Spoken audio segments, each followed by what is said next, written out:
Katika mchezo wa kwanza wa fainali ya kombe la shirikisho la CAF uliopigwa hivi karibuni, RS Berkane ya Morocco iliibuka na ushindi muhimu wa mabao 2-0 dhidi ya Simba Sports Club ya Tanzania. Baada ya mchezo, kocha mkuu wa RS Berkane Moino Chabani alitoa maoni yake kuhusu mchezo huo na kueleza mtazamo wake kuelekea mchezo wa marudiano. Simba wana wachezaji wengi sana wenye vipaji sana. Ukicheza mpira wa kuwa press lazima watafanya makosa na lazima utawafunga.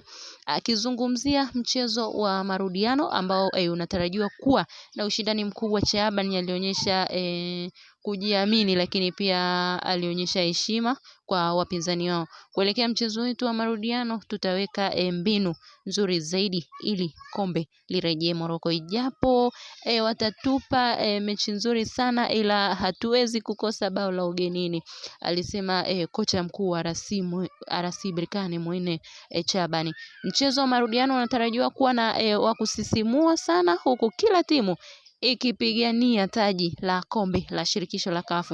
Mashabiki wa soka Afrika Mashariki na Kaskazini wanasubiri kwa hamu kuona nani ataibuka mshindi katika fainali hii. Je, ni Simba au ni RS Berkane?